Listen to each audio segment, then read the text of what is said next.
We have arrived at the 4th Pokemon generation, Sinnoh.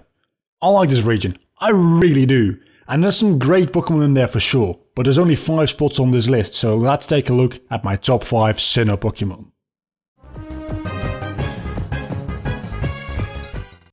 Infra Night. I guess it's pretty obvious why this is on here, right? It was my first start the first time I played through the game, so yeah, nostalgia. Sue me. I mean, yeah, it's a firefighting type, but at least it looks cool. And this was before people were annoyed by firefighting starters, so I don't see why it's a big deal. And I mean, it just looks awesome. Yeah, sure, it's no Blaziken, but it still looks great. Aside from that though, it's moderately useful. I mean, this Pokemon won't be seeing any Ubers tier anytime soon, but it's not weak by any means either. Then again, it is at the bottom of this list for a reason. The main appeal of this thing is nostalgia for me. And it's kind of cool all around, I guess, but it's not the single most awesome being in the universe or anything. So let's move on to the next entry on this list.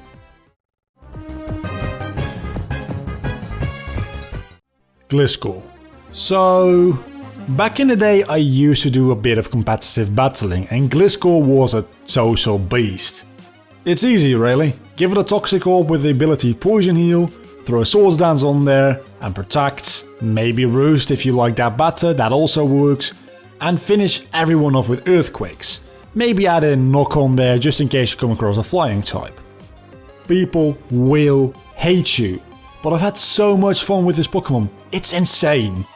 There's really no emotional story as to how Gliscor changed my life or anything. And as a kid, I didn't really care about it at all. The only reason it's on here is that I loved using one in battle and fucking with people. I am a dick sometimes, I know.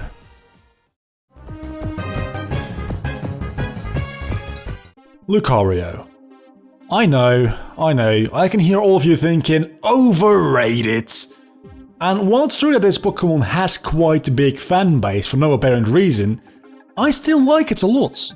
It's weird how these days Nintendo just takes one Pokemon out of every generation and decides, we, the fans, are just gonna like that one. It's not hard to spot which Pokemon it is in every generation, let's take a quick look. Lucario, he got his own movie, and aside from that, around the 4th generation, every appearance he ever made was hyped beyond any reasonable proportion. Then in generation 5 we got Zoroark, and he got his own movie as well. You see where this is going. On to generation 6. Greninja didn't quite get his own movie, but the Ash Greninja bullshit is pretty much the same thing, right?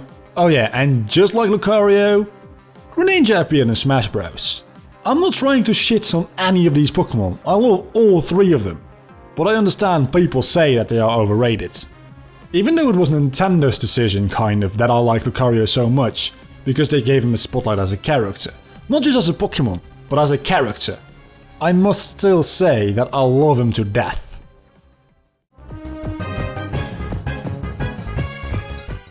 Floatzel. Took us a while to get to personal stories, didn't it? Well, here we are. Floatzel is actually a pretty subpar Pokemon, which doesn't have a lot to offer, but he was my main Pokemon the first time I played through Pokemon Platinum, and my very first Pokemon ever to reach level 100. Well, the first that I legitimately got to level 100, I mean. I caught this guy very early on in the game as a weak Weasel, and I raced him all the way up to the powerhouse of a Floatzel that he would become. There's not much to tell about it other than, again, nostalgia is the only reason it made it onto this list. This old friend of mine got a number 2 spot here. Is that fair? Maybe not. But hey, this is my list, so that's just how it's going to be.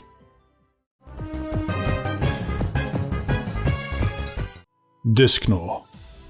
This all of a sudden feels like my home list now, doesn't it? It's a Pokemon from the same game and it's on this list for the same reason.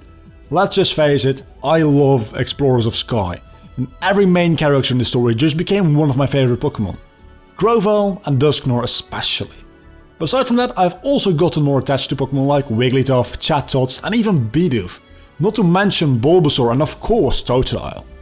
Dusknoir's twist in Explorers of Sky is somewhat on par with Darth Vader revealing himself to be Luke's father. Oops. Spoilers? I guess? Him going from a big hero to a dangerous agent of evil is one thing. Again, it's a huge twist, and in the added episode of Explorers of Sky we see something that players of Explorers of Time and Darkness didn't get. He actually shows character development and he joins Grovyle to take down Dialga and save the future. Damn, spoilers again! Well, that has been my top 5 Sinnoh Pokemon. If you have enjoyed this video, don't forget to leave a like down below this video. It really does help out a lot. If you want to stay updated about the channel and new videos, you can hit that subscribe button to subscribe to the channel. In the meantime, you can click on the 2 thumbnails to take you to more of my videos. Until the next time, I've been Vlogger, you have been awesome, as always. Bye.